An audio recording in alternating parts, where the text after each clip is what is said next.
Programme में खुशामदीद नाज़रीन, मैं असदुल्ला खान हूँ। नाज़रीन, एक तरफ तो जहाँ IMF में जाने से पाकिस्तान की मईशत के बारे में ये कहा जा रहा है कि जो 2016 से ज़र मुबादला के ज़खायर पर एक दबाव था उसमें कमी वाक़ होगी और एक तरह से जो मुआशी इस्तेहकाम है ख़ास तौर पर इन्वेस्टर का एतमाद बहाल होगा तो फिर स्टॉक मार्केट में इस्तेहकाम पैदा होगा। ये जो जहाँ इसके मुस्बत पहलुओं को देखा जा रहा है, वहीं पर बड़ी खौफनाक स्टेटमेंट जो है वो IMF के जो महकमा मशरिक़ वुस्ता और वस्त एशिया के जो डायरेक्टर हैं उनकी तरफ से दी गई है। वो कह रहे हैं कि पाकिस्तानी मईशत मुस्तकबिल में बड़े पैमाने पर सुस्त रवि का शिकार होगी और ये खत्ते की मजमूई मुआशी तरक्की की शरह पर बोझ बन जाएगी। अब ये स्टेटमेंट जो है वो पाकिस्तान के लिए ज़्यादा हौसला अफजा नहीं है। आप इससे इख्तलाफ भी कर सकते हैं और पाकिस्तानी हुकूमत के जो मईशत को देखने वाले ज़िम्मेदारान हैं वो यकीनन इससे इख्तलाफ करेंगे और उनके पास अपने दलाइल होंगे। एक तो हम ये जानने की कोशिश करेंगे कि पाकिस्तान को IMF से जो होप्स हैं और ये जो दूसरी तरफ की राय है इसमें क्या ताल्लुक़ है और इसमें कितनी हकीकत है। दूसरा हम ये देखेंगे कि एमनेस्टी स्कीम जो है उस पर एक कोशिश की गई कि मईशत को मुस्तहकम करने के लिए जितने इक़दामात उठाए जा रहे हैं उनमें से एक कोशिश ये भी की गई कि एमनेस्टी स्कीम लाकर ज़रा यहाँ पर बैरून मुल्क से जो पैसे हैं वो पाकिस्तान में लाए जाएँ। लेकिन प्रॉब्लम उसमें यह पेश आ रहा है कि ख़ुद हुकूमत के वज़रा, कैबिनेट के मेंबरान ही इसमें रुकावट बन गए हैं और दूसरे दिन भी उस पर बहस होती रही और उनकी तसल्ली न हो सकी और इसको अगले इजलास तक के लिए मौखर कर दिया गया। तो क्या तहफ़्फ़ुज़ात हैं जिसका इस स्कीम को लाने वाले जो हैं वो तसल्लीबख्श जवाब नहीं दे पा रहे और वज़ीर-ए-आज़म जो हैं वो ख़ुद भी इससे मुतमईन दिखाई नहीं देते। तो इस पर हम बात करेंगे। तीसरा नया पाकिस्तान हाउसिंग स्कीम का जो है वो आज वज़ीर-ए-आज़म ने आगाज़ कर दिया है और वज़ीर-ए-आज़म आज फिर बड़ा होपफुल दिखाई दे रहे थे। वो कह रहे थे कि मैं माजी में मेरी ज़िंदगी बड़ी ऊंच नीच का शिकार रही है, परेशानियाँ भी आई हैं, उसमें से मैं निकला भी हूँ, लेकिन इस वक्त मैं बिल्कुल परेशान नहीं हूँ, घबराने की बात नहीं है। एक मरतबा फिर उन्होंने कहा कि घबराने की बात नहीं है, चीज़ें बेहतरी की तरफ जा रही हैं और बड़े कॉन्फिडेंट थे कि चीज़ें ठीक हो जाएंगी। तो इन तमाम चीज़ों पर हम गुफ्तगू करेंगे। हमारे साथ मलिक अहमद खान साहब मौजूद हैं, मुस्लिम नून के रहनुमा हैं। शैला रज़ा साहब मौजूद हैं, पाकिस्तान पीपल्स पार्टी के रहनुमा हैं। और पाकिस्तान तहरीक इंसाफ से फ़ारूक हबीब साहब हमें ज्वाइन करेंगे। सबसे पहले तो मलिक अहमद खान साहब, सर ये जो IMF का मामला है, एक तरफ तो ये राय दी जाती है कि प्रॉब्लम यह है या हुकूमत का एक मनफी पहलू उसमें यह है कारकर्दगी का कि इन्होंने इतनी देर क्यों कर दी। इनको फौरी तौर पर जाना चाहिए था IMF में बैलेंस ऑफ पेमेंट के इशू के लिए और दीगर चीज़ों के लिए। दूसरी तरफ उससे भी कोई ज़्यादा होपफुल दिखाई नहीं दे रहे IMF के। वो कह रहे हैं कि पाकिस्तानी मईशत जो है वो मुस्तकबिल में बड़े पैमाने पर सुस्त रवि का शिकार होगी और खत्ते के लिए भी जो है वो एक चैलेंज बनेगी। तो क्या होप्स आप देख रहे हैं IMF के आने के बाद ख़ास तौर पर? देखिए असद, आपका बहुत शुक्रिया।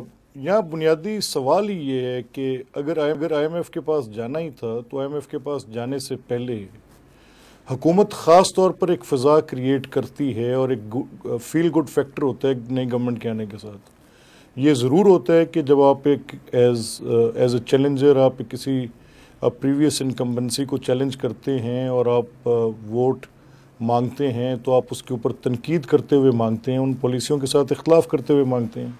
लेकिन आपकी अपनी मुआशी पॉलिसी तरतीब दी जा चुकी होती है और आपने जो आपका एजेंडा होता है उसको आपके साथ परसू करना होता है। अब गवर्नेंस ऐसा काम नहीं है कि जिसमें आप ट्रायल करें और उसमें आप लेकिन वो मलिक अहमद साहब इसका जवाब एक दिया जाता है जो नॉर्मली हम पूछते हैं जब मुख्तलिफ लोगों से PTI के, वो इसका जवाब ये देते हैं कि हमने प्लानिंग कर रखी थी उन आदादोशुमार के मुताबिक जो आदादोशुमार मंजर आम पर हुकूमत की तरफ से सरकारी तौर पर लाए जाते थे। लेकिन जब हम हुकूमत में आए तो पता चला कि सूरत हाल तो गलत, आदादोशुमार तो गलत बताए गए, सूरत हाल तो बहुत ज़्यादा ख़राब थी। अब उसके मुताबिक आखिर ये टेंशन पड़ गई है। तो चूँकि आपने सही चीज़ें बताई नहीं हुई थी, डॉक्यूमेंट नहीं की हुई थी, इसलिए प्रॉब्लम हो रहा है बकौल PTI के। चले ये भी आप मेरे ज़ुम्मे ही डाल दें, ठीक है, मुझे एतराज़ नहीं होगा। मुझे तो पता है कि जब मेरी हुकूमत थी तो तब माशी इशारिये क्या रिफ़्लेक्ट कर रहे थे, तब मुझे पता है कि ग्रोथ क्या थी, तब मुझे पता है कि बैलेंस क्या था पेमेंट्स का, तब मुझे पता है कि ट्रेड की क्या सूरत हाल थी। ठीक है, कुछ एरियाज़ में आपकी अगर ट्रेड में इंपोर्ट बढ़ी थी, एक्सपोर्ट घटी थी, तो उसमें एक बड़ा कंपोनेंट था जो कि CPEC का था। चले लिविंग दैट असाइड, वो लंबी बहस है, आपके पास इतना वक्त नहीं है, आपके पास एक बड़ी बात जेनेरिक बात की जा सकती है, वो मैं करता हूँ। देखिए, अगर तो ये दलील दुरुस्त मान ली जाए कि हुकूमत को संभालने के लिए कोई एक ख़ास हिकमत अमली तय करनी पड़नी थी तो ज़रूरी था कि फील गुड फैक्टर देते, जो मैं आपसे पहले बात कर रहा था। फील गुड फैक्टर देने के लिए मायूसी फैलाना ज़रूरी नहीं थी, और फील गुड फैक्टर देते साथ आपको 3 चीज़ें तय करनी पड़नी थी, वो आपसे नहीं हो सकी। नंबर 1, आपकी सिमत दुरुस्त नहीं थी। आपका ये ख्याल था कि फ्रेंडली कंट्रीज़ की बोरिंग जो है वो आपके फॉरेन रिजर्व्स के अंदर बेहतरी लाएगी और आपको थोड़ी स्पेस देगी, और आप किसी हद तक वो बैलेंस ऑफ पेमेंट का मसला हल हुआ भी उससे साथ कुछ नहीं, तो उतना शॉर्टफॉल आपने रेवेन्यू कलेक्शन में कर दिया तो मैं उसका क्या इलाज करूं? देखिए ना, अब मकसद क्या है कि अगर आपने IMF के पास जाना ही था तो वो शराइत जो IMF आपसे जो कुछ चीज़ें तय करेगी, तो आपने 8 महीने की जो ताख़ीर की है, ये बुनियादी तौर पे उसकी कॉस्ट है जो आप पे कर रहे हैं। IMF का मुद्दा जो आपके साथ था, इससे जो प्रीवियस IMF का प्लान जो पाकिस्तान ने लिया था, आप देखें ना कि वो तो एक सक्सेस स्टोरी है। वो बड़ी उसके अंदर जितनी भी विद एक्सेप्शन टू 2 जिसमें हमारी अपनी उनकी एक रीजनिंग थी, एक ये कि वो डॉलर के रेट के रुपी डॉलर पैरिटी की वो बात करते थे कि उसको मार्केट के साथ फ्लोट होने दें, और उस पर एक वो कैप प्रोवाइड करते थे। ठीक है कि अगर आप कहते हैं कि 106 और 108 के दरमियान रुकेगा तो 2017 तक वहाँ रुकना चाहिए था जी। इसके अलावा और कुछ जो आपकी गैस प्राइसेस और जो आपकी इलेक्ट्रिसिटी की प्राइसेस थी, इन 2 को उस फाइनेंशियल डिसिप्लिन मोड पर एग्री नहीं किया गया जो IMF ने मांगा कि गवर्नमेंट ये बोझ अवाम पर ट्रांसफ़र नहीं करेगी।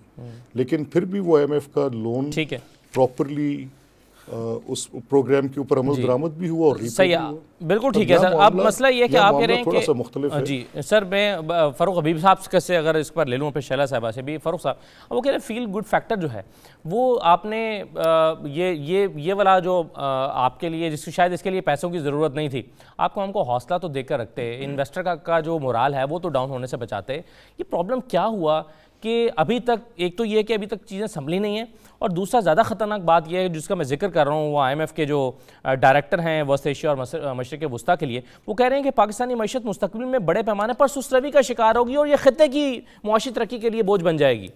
तो ये चीज़ें बेहतर होने जा रही हैं या इस स्टेटमेंट को ज़्यादा अहमियत नहीं देनी चाहिए?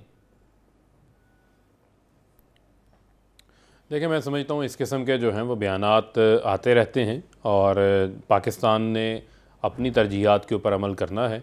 जो सबसे बुनियादी चीज़ है जो इसके ऊपर मैं समझता हूँ कि काम हो रहा है, वो है जो मैशियत को हमने दुरुस्त सिमत की तरफ लेके जाना है।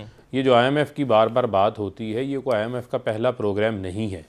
और जहाँ तक रही बात, अभी मलिक साहब ये कह रहे थे कि बड़ी अच्छे तरीके से इन्होंने IMF ने जो सबक दिया था, इन्होंने उसी तरीके से उसको जो है वो कंप्लीट किया। भाई, IMF के पास जाने की ज़रूरत क्यों पेश आती थी? पाकिस्तान पहली बार तो नहीं जा रहा, 3 बार आप वज़ीर आज़म रह चुके हैं, इसी तरह पीपल्स पार्टी की हुकूमत रह चुकी है।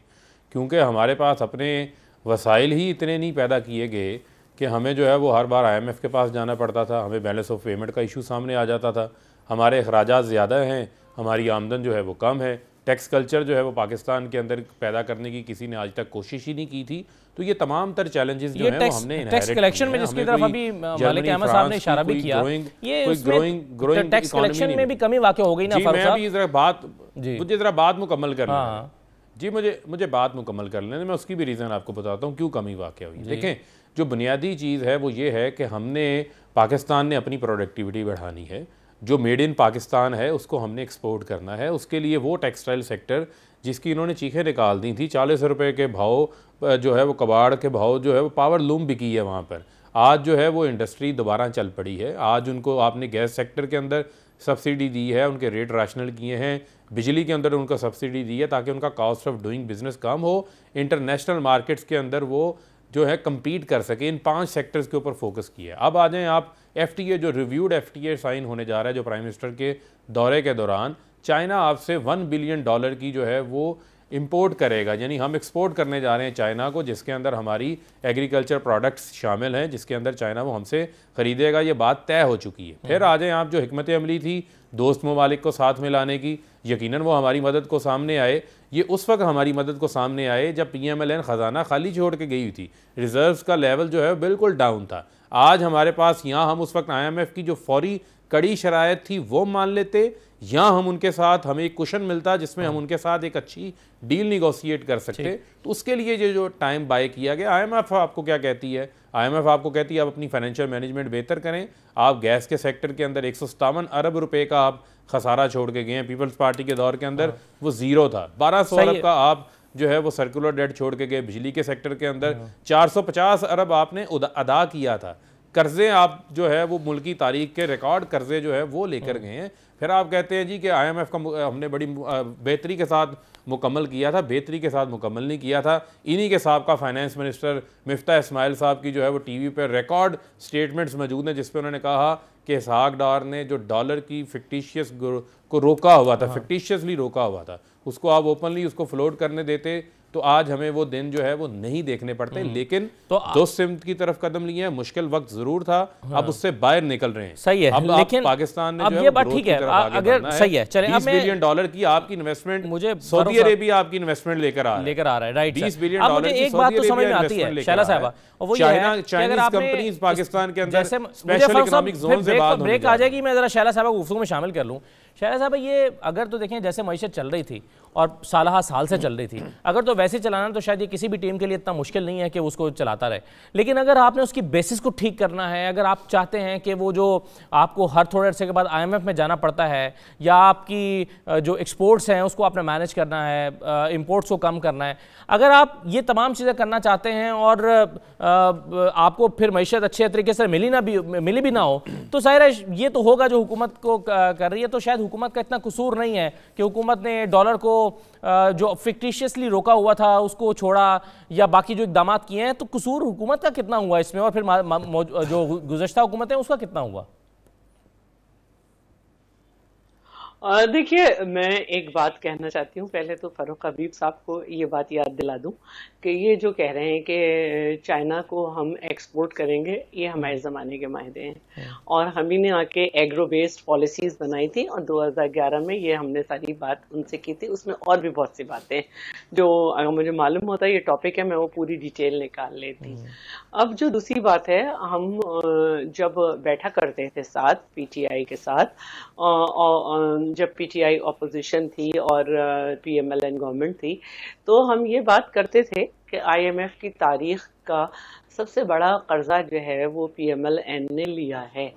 और उसके बाद जब सब ने अपने अपने मैनिफेस्टो बनाए, तो अपनी जो इकोनॉमिक पॉलिसी थी उसमें उन्होंने कहा कि हम आकर किसी का भी मैनिफेस्टो उठा लें, हम आकर और इनका भी उठा लें, उसकी इशुएंस की जो डेट है वो भी देख लें कि कब पब्लिक हुआ वो।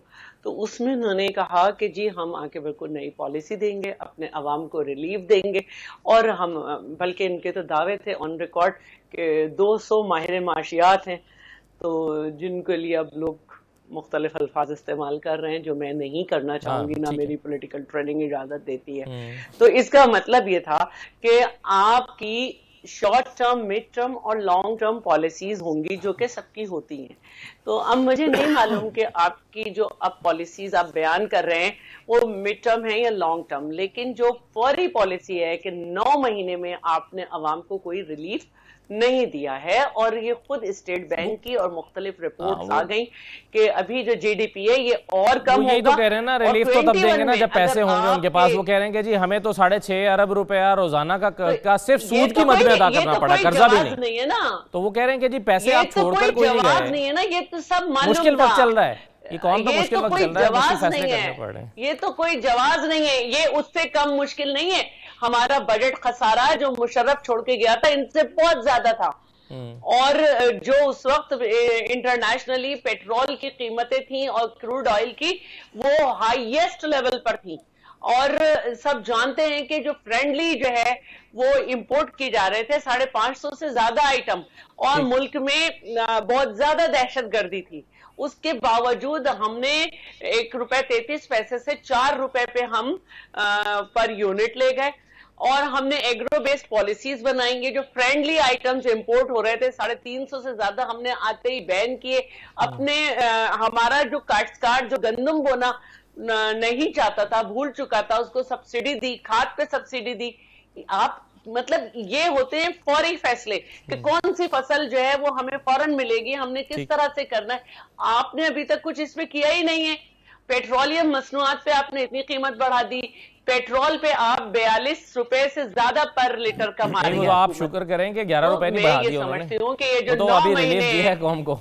मैं ये समझती हूँ कि ये जो 8.5 महीने ये बदतरीन है, जिसमें 7 साल के अंदर बुलंद तरीन महंगाई हुई, जिसमें बैरूनी और अंदरूनी मसला ये है ना कि करप्शन का पर एहतसाब का एक चैलेंज दरपेश है हुकूमत को, उसमें हुकूमत लगी हुई है। अब आप लोग मेरी बात सुनिए जी, मुझे अगर मैं आप इजाजत दें मैं ब्रेक ले लूं शैला साहब, मेरी बात ब्रेक के बाद आप जरा नहीं, मैं आखिरी बात करके फिर आप ब्रेक ले, मैं आखिरी बात करके आप ब्रेक ले लें। जितने माशाल्लाह आए वो जमहूरी हुकूमतों को गिराकर बदतरीन कहते हुए आए, और ये भी बदतरीन कहते हुए आए।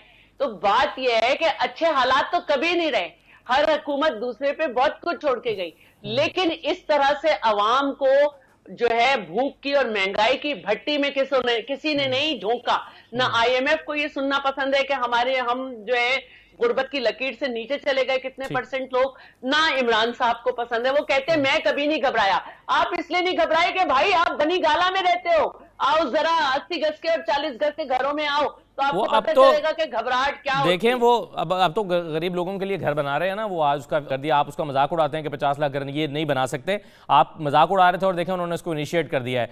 PMLN के लोग अभी तक कहते हैं कि जी आप बना के जरा दिखाएं, तो वो तो कह रहे हैं मैं बना के दिखाऊंगा। तो एक मैं जरा ब्रेक ले लेता हूँ, ब्रेक के बाद पहले तो एमनेस्टी स्कीम की बात कर लेते हैं कि आज फिर वो अगले इजलास तक के लिए मौखर हो गई है, और उस पर खुद अपने ही कैबिनेट मेंबर्स जो हैं हुकूमत के, उनकी तरफ से शदीद रद्द-ए-अमल का सामना करना पड़ा और सवालात किए गए जिसका जवाब शायद नहीं मिला, तो इसको फिर मौखर कर दिया गया है। तो एक ब्रेक ले लेते हैं, ज़रा ब्रेक के बाद इस पर बात करते हैं, फिर आगे चलते हैं। हमारे साथ रहिए।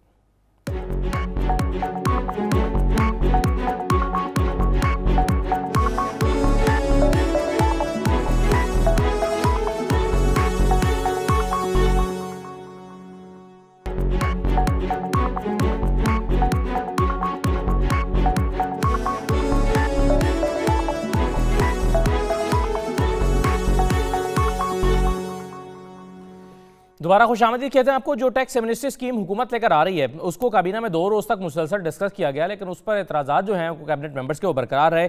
अब जो सोर्सेज से खबरें सामने आई हैं उसमें मुराद सईद साहब ने पूछा कि इस टैक्स स्कीम में और जो हुकूमत पिछली हुकूमत लेकर आई थी उसमें क्या फ़र्क है, इसका जवाब दें, और जवाब नहीं दिया जा सका। फिर फैसल वाडा साहब ने भी जो 15% शरह टैक्स मुकर्रर किया उस पर एतराज़ उठाया। परवेज़ खटक साहब का भी ख्याल था कि इससे ना तो हुकूमत को कोई फ़ायदा पहुंचेगा और ना आवाम को फ़ायदा पहुंचेगा। मलिक अहमद साहब, अगर आप मुझे इजाज़त दें तो मैं इसका ज़रा फ़ारूक हबीब साहब से आगाज़ कर लूँ। फ़ारूक साहब, ये इसका कोई जवाब नहीं बन पा रहा, जो स्कीम लेकर आ रहे हैं, इसको प्लान कर रहे हैं, या तो फिर आपको मानना पड़ेगा कि वो माजी की स्कीम जो अभी हाल ही में लेकर आए थे, शायद खाकान अब्बासी साहब के ज़माने में आई थी, वो भी ठीक थी, जिससे बहुत सारे लोगों ने फ़ायदा उठाया, और ये भी ठीक होगी, वरना आपको फ़र्क बताना पड़ेगा कि उसमें क्या फ़र्क था और इसमें क्या फ़र्क है। देखिए, बात यह है कि अभी तो इसकी तफसीलात जो हैं वो आना बाकी हैं, क्योंकि अभी ये अंडर डिस्कशन है और काबीना इसका जो है वो जायज़ा ले रही है। अभी तक ये अप्रूव नहीं हुई, और ज़ाहिरी बात है जब उसको एक तमाम चीज़ों का कंपैरिजन किया जाता है, पहली एमनेस्टी स्कीम का और जो मौजूदा एमनेस्टी स्कीम आ रही है, इसकी लाने की ज़रूरत क्या है, इस पर मैं समझता हूँ कि ज़्यादा बात होनी चाहिए, जिसमें बात क्या ज़रूरत है लाने की सर। लेकिन जो सबसे अहम चीज़ है जो बात हो रही थी अभी, देखें गुजारिश सुन लें ना, जो टैक्स हमारे मुल्क के अंदर जो सबसे बड़ा इशू है जो है ब्लैक इकॉनमी का जी, और ऐसी अनडॉक्यूमेंटेड इकॉनमी है जिसका आपको पता ही नहीं है कि आपके पैसे जो है लोग कमा रहे हैं, लेकिन रियासत को जो है वो टैक्स नहीं देते। टैक्स इस वजह से नहीं देते थे कि बदले में जब एक सरकारी हॉस्पिटल के अंदर किसी को इलाज नहीं मिलता, या उसके बच्चे को एक स्कूल के अंदर जब तालीम अच्छी नहीं मिलेगी, जब उसको जो है वो रियासत की तरफ से वो फैसिलिटीज़ फराहम नहीं की जाएंगी, तो लोगों को टैक्स देने का फ़ायदा समझ नहीं आता, और हमेशा जो है वो फिर इनडायरेक्टेड टैक्सेस के ऊपर इन्हिसार किया जाता है, डायरेक्ट टैक्सेस की तरफ लोग नहीं आते।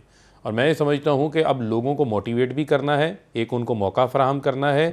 जब हम इतने बड़े आप ड्रास्टिक मेजर्स ले रहे हैं और इकॉनमी को रिफॉर्म कर रहे हैं, तो फिर आप एक मौका भी फराहम करते हैं कि आप आएँ, टैक्स एमनेस्टी का हिस्सा बनें, अपनी वेल्थ डिक्लेयर करें, आप अपनी इनकम जो है उसको डिक्लेयर करें, उसको क्लियर करवा के एक बार आप लोगों को भी रास्ता मिल जाएगा ना सर, जिन्होंने करप्शन से पैसे कमाए होंगे, लोगों को उसके बेनिफिट्स भी देने, जिन्होंने करप्शन से पैसे कमाए होंगे या मनी लॉन्ड्रिंग से बाहर भेजे होंगे, उन्हें भी रास्ता मिल जाएगा ना। से जहां तक देखें, गुजारिश सुन लें, देखें गुजारिश सुन लें, उसके अंदर कुछ चीज़ें ऐसी हैं जो कि बड़ी कैटेगोरिक हैं। जो मेरी नज़र से जो तफसीलात गुजरी हैं उसमें इस किस्म की उन लोगों के लिए कोई जो है वो एक्सेप्शन नहीं है जो लोग मनी लॉन्ड्रिंग के अंदर मुलविस रहे हैं, या जो लोग सरकारी ओहदों के ऊपर रहे हैं, या पॉलिटिशियंस जो कि सरकारी ओहदों के ऊपर बैठ के उन्होंने अपने इख्तियारात का जो इख्तियारात से तजावुज़ करके माल बनाया है, नहीं, लेकिन वो लोग इसके अंदर शामिल नहीं है, ना उनको जो है वो मौका फराहम किया जाएगा। लेकिन ये वो लोग हैं, देखें हमारा ताजर है, हमारा ट्रेडर है, हमारा सनतकार है, वो लोग जो हैं वो टैक्स देने से किसी वजह से घबराते थे। माजी की हुकूमतों की तरफ से कुछ इस किस्म की पॉलिसीज़ रही हैं। जब हम लोगों को फैसिलिटेट करेंगे, लोगों को इंसेंटिव्स देंगे, लोग जो है टैक्स कल्चर डेवलप होगा हमारे मुल्क। ये तो हो गई ना अच्छी वाली, हमारा इनडायरेक्ट टैक्सेस के ऊपर रहा। और इसी के साथ साथ जो FBR की बार बार बात कर रहे थे, जो टैक्स कलेक्शन की कमी, देखें सीधी सी बात है, इन्होंने बात की हुकूमत 42 रुपए पेट्रोलियम से कमा रही है। मालिक साहब मुस्कुराए जा रहे हैं, पता नहीं हुकूमत का काम कारोबार नहीं है, हुकूमत का काम आवाम, बिल्कुल ठीक है, हुकूमत का काम आवाम को फैसिलिटेट करना है। आपकी बात ठीक है, आप फैसिलिटेट करना चाहते हैं कारोबारी हज़रात को, लेकिन इसमें एक चीज जो भी मलिक साहब को समझ आ रही है वो तो ये है ना कि जो भी टैक्स एमनेस्टी स्कीम का हिस्सा बनेगा वो बताएगा तो नहीं ना कि उसने पैसे कहां से कमाए हैं। देखें आम आदमी नहीं, देखिए असद में फरूख एक सेकंड मुझे इजाजत दें, फरूख में आपकी मुश्किल आसान कर देता हूं। देखिए मसला क्या है, मैं इस बात को मानता हूं कि टेक्स्ट बुक रीजनिंग पे पाकिस्तान की इकोनॉमी को अगर हम गवर्न करने की बात करेंगे तो बड़ी ही प्रैक्टिकल डिफिकल्टीज आएंगी। अच्छा, हम ये कह रहे थे कि ये एक प्रैक्टिसेबल ऑप्शन है जो माजी की सारी हुकूमतें लेती रही हैं, और यहाँ मुश्किल ये आ रही है, मुझे पता नहीं कि काबीना के अंदर की क्या मीटिंग की सूरत हाल थी। आपने 3 इसहाब का नाम लेकर उनका एतराज़ जो उन्होंने उठाया वो आपने बताया है, लेकिन मुझे ये लग रहा है क्योंकि PTI की गवर्नमेंट एक पॉपुलिस्ट मोड पे खड़ी है, आज भी खड़ी है, और वो ये शायद समझ रही है कि गवर्नेंस के साथ भी पॉपुलैरिटी को कायम रखा जा सकता है। इनको अंदाज़ा हो जाएगा 8 माह में कहाँ तक बात गई, और अगर इनको और मज़ीद वक्त मिलता है 8 महीने या 5 साल, तो गवर्नेंस के अंदर डिफ़िकल्ट फैसले जब आप लेते हैं तो ऑब्वियसली पॉपुलैरिटी आपकी डाउन द ड्रेन ज़रूर जाती है एक दफ़ा। मुश्किल फ़ैसलों में से फ़ैसले ये भी होते हैं कि ये आपने इकॉनमी को आप इसको चैलेंज करते हैं, आप कहते हैं कि जी आपके ये अप्रोच, डेट लेने की अप्रोच आपकी गलत थी, आप एक डेट को कर्ज के तौर पे गिनते हैं, लेकिन ये आप कभी भी नहीं देखते कि अगर आप डेट के साथ ग्रोथ को बढ़ा रहे हैं तो over the period of time 5 साल मनसूबा, 10 साल, 15 साल, तो वो डेट जो है वो फिर इसी ग्रोथ के साथ ही पे ऑफ हो सकता है। या आपके पास अगर वसाइल नहीं है, ये बात फ़रूख की दुरुस्त है कि हमारे मुल्क में टैक्स देने का रवाज नहीं है। टैक्स क्यों नहीं लोग देते? क्योंकि स्टेट ने अपना वो रोल जो कि स्टेट का होना चाहिए, एक वेलफेयर स्टेट का, उस तरह से एज्यूम नहीं किया था, उसमें कमी रही, उसकी वजह वसाइल की कमी थी। और ये डेट का ट्रैप जो है जिसको प्राइम मिनिस्टर आइडियलाइज करते हैं, अब वो सदर अयूब खान के दौर को आइडियलाइज करते हैं, कहते हैं कि उसके पहले 5 साल मंसूबे के बाद पाकिस्तान की ग्रोथ सबसे बड़ी थी, डैम बने थे, तो वो सारा डेट बेस्ड था। और तभी से IMF के अभी तक IMF के पास हम 18 उनके प्रोग्राम ले चुके हैं, 22 मरतबा निगोशिएट कर चुके हैं, और ये आखिरी प्रोग्राम है। अब अगर ये आज इनका जो इस नहीं देखें, ये सब ने कहा, हमने भी कहा कि ये आखिरी होगा, ये जनरल मुशर्रफ के टाइम पे भी कहा, आप ही ने कहा था कि आखिरी होगा, और फिर आप ही एतराज कर रहे थे कि ये फौरन IMF के पास क्यों नहीं गए, इन्होंने इतना देर क्यों कर दी। देखिए, मैं उसकी वजह यह है कि सलमान शाह साहब से मलिक अहमद साहब हमारे शो में परसों वो ये कह रहे थे कि दरअसल IMF के प्रोग्राम से निकलने के लिए तरीकाकार ये होता है कि आपको अपने इदारे भी डेवलप करें, आप FBR में रिफॉर्म्स लेकर आएं, आप बिजली के निजाम में वो नहीं किया गया, जिसकी वजह से दोबारा जाना पड़ा। असद देखिए, मेरी बात सुने, देखिए नहीं, मामला क्या है, मामला ये है कि जब पिछली हुकूमत थी तो उस वक्त 2 बड़े अपहिल चैलेंजेस थे ना। मैंने सुलेमान शाह साहब का ये आर्गूमेंट सुना और उनके साथ किसी एक प्रोग्राम पे ये बात भी की। अब हमारे पास चैलेंजेस ये थे कि पिछली गवर्नमेंट जो है वो एनर्जी को प्रोड्यूस भी करे और एनर्जी की ट्रांसमिशन को भी बेहतर करे। अब ये दोनों बहुत बड़े पैसों का तकाजा करते हैं। आपने जो मंसूबे लगाए हैं, आपने एनर्जी प्रोड्यूस तो की, लगाए हैं, कुछ चाइनीज इन्वेस्टमेंट्स के साथ लगाए, आपने एनर्जी प्रोड्यूस तो की, लेकिन आप उसके निजाम को ठीक नहीं कर सकते। दोनों मैं अभी ये कह रहा हूँ कि ये हुकूमत जितना क्लेम करती रही है, ट्रस्ट में ये जिन डिसिप्लिन को इम्पोज करने की बात करती है, जिन माशी इशारियों पर मईशत पे सियासत की बुनियाद खड़ी करती रही है, जिन कर्जाजात को बुरा कहकर बात, देखे ना, अब आप बताएं कि गैस के उस जिनका ये कह रहे हैं कि इतना इजाफा हुआ पीपल्स पार्टी के दौर में नहीं था, आप इतना छोड़ कर गए, तो पिछले 8 माह में इनका कितना इजाफा हुआ? जो सर्कुलर डेट है उसमें इनका कितना इजाफा पिछले 8 माह में हुआ? जो बैरूनी कर्जा जात हैं पिछले 8 माह में इन्होंने कितना इजाफा किया? अब ये जो अब प्रैक्टिसेबल इकोनॉमी को आप देखते हैं कि प्रैक्टिसेबल इकोनॉमी क्या है, तो प्रैक्टिसेबल इकोनॉमी में कुछ चीज़ें बड़ी डिफ़िकल्ट हैं। अब अगर ये इन्होंने एमनेस्टी स्कीम का जिक्र किया तो आप वो पोजीशन जो आज अभी फ़रुख दे रहे हैं, मुझे एग्जैक्टली याद आ रहा है कि जब हमने जब मिफ्ता इस्माइल ये दे रहे थे तो यही आर्गूमेंट उनका था जो आज फ़रुख है, तो फिर बिल्कुल मुझे याद है वो हम कई बार वो क्लिप चला भी चुके हैं शर्ला साहब, जिसमें इमरान खान साहब ये कह रहे हैं कि हम जब इक़्तिदार में आएंगे तो हम हिसाब लेंगे कि जिन लोगों ने इस स्कीम से फ़ायदा उठाया उनका हिसाब लेंगे। वो खैर बाद में पता चला कि और भी बहुत सारे लोगों ने इसका फ़ायदा उठा लिया, मैं क्या नाम लूँ। लेकिन शर्ला साहब, ये अब मसला ये है कि ये जो ये स्कीम है जिसके जो आ जाएगी, मुझे लग रहा है कि इसमें कुछ कमी बेशी होगी, ये आ जाएगी और हुकूमत आहिस्ता आहिस्ता अंडरस्टैंड करेगी। क्योंकि असद उमर साहब ने पिछले दिनों जो इस्लामाबाद में सहाफ़ियों से मुलाकात की थी उसमें उन्होंने ये समझाने की कोशिश की थी कि ब्लैक मनी जो है वो भी एक इकॉनमी का हिस्सा होती है, ब्लैक इकॉनमी भी इकॉनमी का हिस्सा है, उसको आप नज़रअंदाज नहीं कर सकते। तो ये हुकूमत को रियलाइजेशन हो रही है। तो आपके ख्याल में ये स्कीम हो गई, IMF का प्रोग्राम आ रहा है, कितना होपफुल हैं आपके इकॉनमी किसी हद तक संभाल लेगी हुकूमत? आप चीज़ें समझ रही है, चलें देर आए दुरुस्त आए। जी, मैं क्योंकि इकॉनमी बिल्कुल भी नहीं समझती हूँ और मैं जितना पढ़ती हूँ उसके हिसाब से बोलती हूँ, और उस पढ़ने में मेरे ये आया है कि 2 साल आप ये साल से बदतर अगला साल होगा। 21 में अगर ये सही लेते जाते हैं तो फिर क्या कहते हैं कुछ बेहतरी आ सकती है, और मैं ये समझती हूँ कि नहीं संभाल पाएगी। अच्छा, आपको मगर खदशा है कि बेहतरी आ सकती है? मुझे खदशा नहीं है। ये माहिर माशियात जो हैं वो ये कह रहे हैं कि जो इस वक्त 3.4 है ये मजीद कम होगा, और 21 में अगर मजीद तो नहीं, कुछ अच्छे इक़दाम ले लिए तो बेहतरी आ सकती है। मसला ये कि शैला साहबा देखिए कुछ बातें तो PTI की भी दुरुस्त है ना, कि पता नहीं यहाँ पर अब इस पर कायरा साहब से हमारी गुफ्तगू होती है तो वो तो बेनामी अकाउंट्स और फेक अकाउंट्स को भी वो कहते हैं कि जी ये भी इकोनॉमी का हिस्सा होते हैं, इसको भी आप दुरुस्त माने, ये भी इकोनॉमी का हिस्सा है। मुझे खदशा ये कि आइंदा दिनों में आकर असद उमर साहब भी इसकी अहमियत को तस्लीम ना कर लें, क्योंकि अब वो ये कहते हैं कि भाई पैसे मनी लॉन्ड्रिंग हुई, पैसे बाहर गए, फिर वो पता नहीं 3-4 दिन से हम TTO का शोर सुन रहे हैं कि वो पैसे कैसे जाते रहे और कैसे आते रहे। तो पैसा जो लूटा गया उससे एक मनफी किस्म का दबाव तो इकोनॉमी पर मौजूद है ना, तो PTI का पूरा कसूर भी तो नहीं है ना।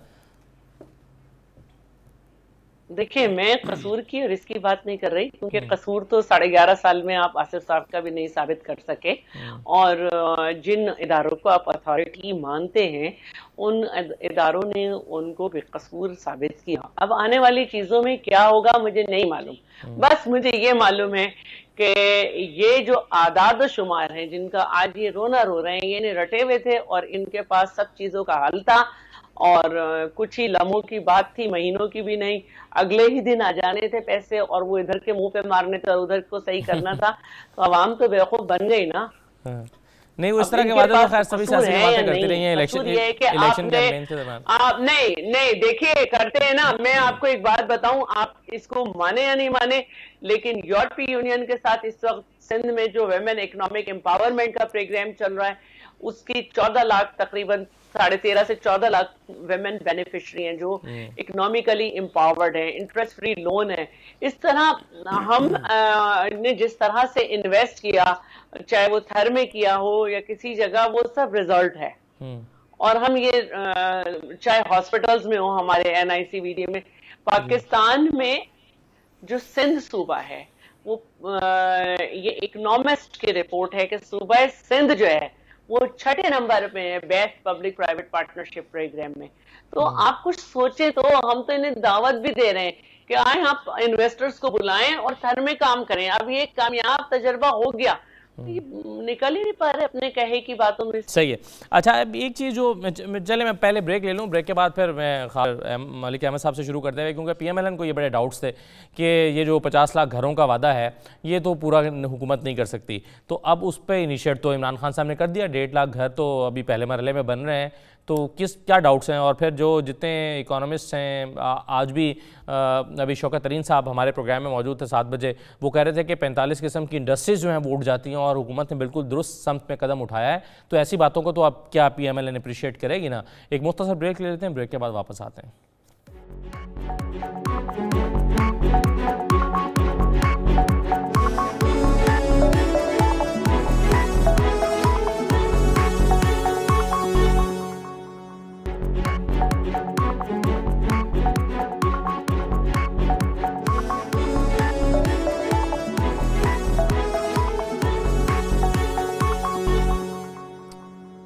दोबारा खुश आमदीद मलिक अहमद खान साहब, इसको तो आप अप्रिशिएट कर देना, आप कुछ तो हुकूमत की तारीफ करें। ये नया पाकिस्तान हाउसिंग स्कीम, आज प्राइम मिनिस्टर बड़े होपफुल दिखाई दे रहे थे, बड़ा खुश भी थे, और गरीबों के लिए एक बड़ी ज़बरदस्त स्कीम है, तो कुछ तो आप हुकूमत की पॉलिसी को अप्रिशिएट करते हैं ना? देखिए असद साहब, मुझे कोई पॉलिटिकल रिटोरिक या बेजा तनकीद का मुझे शौक़ नहीं है। ठीक, मैं इस मंसूबे को कि ये मंसूबा किया, मैं ज़रा आपके सामने एक जाविया रखता हूँ, आप उसके बाद फैसला खुद कर लें। ठीक, देखिए दावा ये है कि 50 लाख घर बनाएंगे, ठीक है, और कराची और लाहौर दोनों को मिला के 2018 के अदादो शुमार शुमारियात, महकमा शुमारियात पाकिस्तान की रिपोर्ट के मुताबिक दोनों के पुख्ता घर, कराची और लाहौर, दो बड़े पाकिस्तान के कॉस्मोपॉलिटन शहर, इन दोनों के पुख्ता घरों की तादाद 48 लाख से ज़्यादा नहीं है। ठीक, तो अगर मैं ये समझूं कि प्राइम मिनिस्टर कराची और लाहौर जितने दो बड़े नए शहर 5 साल में आबाद करना चाहते हैं, तो मैं इसे बहुत ओवर एम्बिशियस अप्रोच कहूँगा। मैं मेरा इसको मानने के लिए मुझे कुछ एक ख़ास किस्म की अक्ल चाहिए होगी कि जब मैं इसको तस्लीम करूँ कि ऐसा हो सकता है।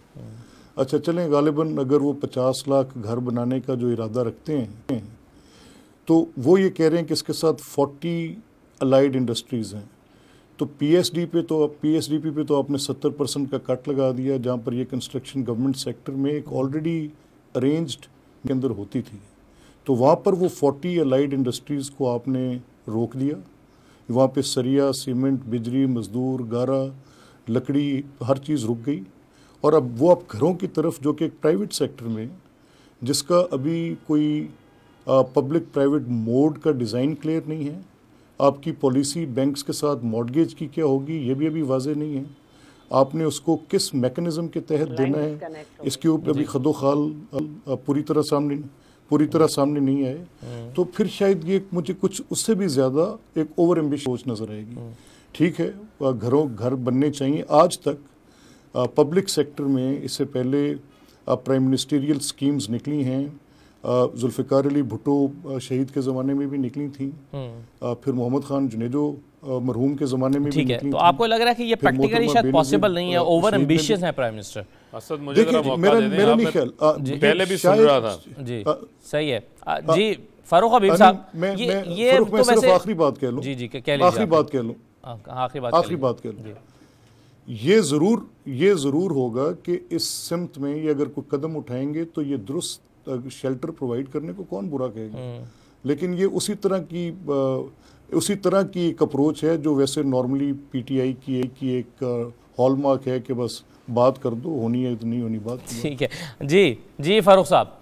सर ये तो मैंने भी पढ़ा, ये जो फिगर्स बता रहे हैं कहीं पर के देखें ये तो 50 लाख घर तो कराची और लाहौर में मिलाकर नहीं है क्या? ये रिपोर्ट्स में भी कहीं किसी जगह पर पढ़ रहा था, तो ये तो फिर बहुत बड़ा दो बड़े शहर बसाने के मुताबिक होगा। देखें बात ये है, पहली बात तो असद ये है कि यहाँ पर जितनी बातें हुई, देखें सबसे अहम ज़रूरत क्या है, एक जो पाकिस्तान का जो शहरी है उसे क्या चाहिए, उसे छत चाहिए, घर की डिमांड है, ज़रूरत है। अब उसकी जाना है कि जो आम आदमी है, गुजारिश सुन लें, जो आम आदमी है, जो गरीब आदमी है, उसकी सकत है। आपका पहला वज़ीर आज़म आया जो एक विजन लेकर आया, सोच लेकर आया, आप 50 लाख घरों की बात की, 50 की बजाय जो है वो 60 भी बन सकते हैं। घबराने की क्या ज़रूरत है, आप हौसला रखें इस चीज़ के ऊपर। हम लोगों की नीड बेस के ऊपर जो है वो उनको प्रोवाइड करने जा रहे हैं। और यानी 50 से 60 तो हो सकते हैं, 50 से 40 नहीं हो सकते। दुनिया के अंदर क्या मॉडल है, वो ना के एंड में आप 50 लाख दोनों का वादा करके हमें एक आप आशियाना एक बाल पकड़ा दें और एक मुकम्मल कर लेने ना। असद जी, असद आपका पॉइंट आ गया, मुझे बात मुकम्मल कर लेने दें। देखें मामला ये है, दुनिया के अंदर क्या मॉडल है, मॉर्गेज मॉडल है। लोग जो है वो बैंक से लोन लेते हैं 15 साल 20 साल 25 साल 30 साल के साथ के अंदर वो थोड़ा थोड़ा करके उनकी एक घर बन जाता है, उनकी एक छत बन जाती है। यहाँ पर जो हमारी मिडिल क्लास है या वो आम आदमी है जो थोड़ा से पैसे कमाता है, उसको एक जो है वो उम्मीद की किरण पैदा हुई है कि मेरा भी अपना घर बन सकता है। लोग रेंट पे रहते हैं, जितना वो रेंट देते हैं जो आम आदमी है, उसी रेंट से वो बैंक की किस्त अदा करके अपनी छत बना लेगा। और आज उसका जो है वो आगाज हो चुका है। आप यकीन करा रहे हैं कि मलिक अहमद साहब को डाउट नहीं होना चाहिए इस पे। इसी तरीके से जो है वो पंजाब, गुजारिश तो सुन लेना, इसी तरीके से जो है वो पंजाब गवर्नमेंट शुरू कर रही है, खैबर पख्तूनख्वा गवर्नमेंट शुरू कर रही है, बलूचिस्तान गवर्नमेंट शुरू करेगी, इसी तरह कराची के अंदर बनेंगे, जो हमारी जो वजारत हाउसिंग है जो वो उसको बनाएगी। इसी तरह जो बात हो रही थी इकोनॉमी के ऊपर जो अहम चीज थी, मैं फारूक साहब अगर मैं इस पर पहले मुझे इजाजत देते हैं, जरा मैं ये वाला मुकम्मल कर लूं शैला साहब से। उसके साथ साथ करप्शन बहुत बड़ा इशू है। करप्शन इशू है, ठीक है, करप्शन बहुत बड़ा इशू है, मनी लॉन्ड्रिंग बहुत बड़ा इशू है। जब वो पिलफरेज होता है उस वक्त आपकी इकोनॉमी और आपकी ग्रोथ रुकती है। पीएसडीपी पे कट लगा दे, भाई है क्या खजाने में? पुराने सबक से आ जाए आगे। आप ओवर पीएसडीपी के टारगेट सेट किए थे। अरे वो इसलिए बिल्कुल ठीक है। वो शैला साहबा, अब आप लोगों ने फेक अकाउंट बना के मनी लॉन्ड्रिंग इतनी की हुई है, वो ये कह रहे हैं कि इशारा आपकी तरफ ही है उनका, जो मैं समझ पाया हूँ। आप लोगों ने मनी लॉन्ड्रिंग कर रखी है, बाप मुल्क को आपने आगे चलने दिया। देखिए ये वो रटा रटाया सबक है जो इनके हर एक को याद है। अब इससे लोग बोर हो चुके हैं। हम ऑलरेडी इस पे काम कर रहे हैं। बहन बेनजीर बस्ती, लो कास्ट हाउसिंग स्कीम और ये जो पीपल्स पॉवर्टी रिडक्शन प्रोग्राम है, अभी बदीन में मैं परसों सिर्फ एक यूसी के पहले 8 घर देकर आई हूँ। इसके पहले फेज में 14,000 दिए, दूसरे में 10 हैं।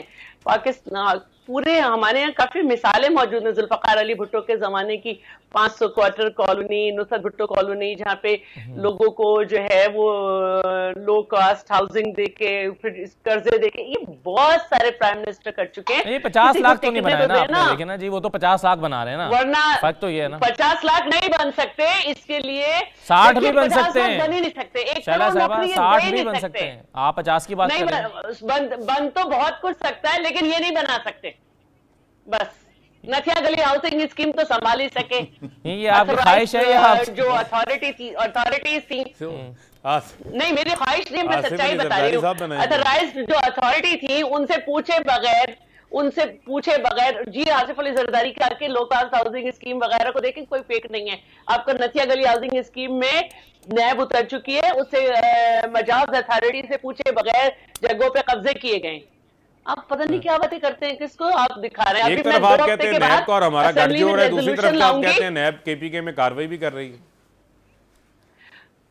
वो कार्रवाई कर नहीं रही ना, सब चीजें बाहर आ गई हैं।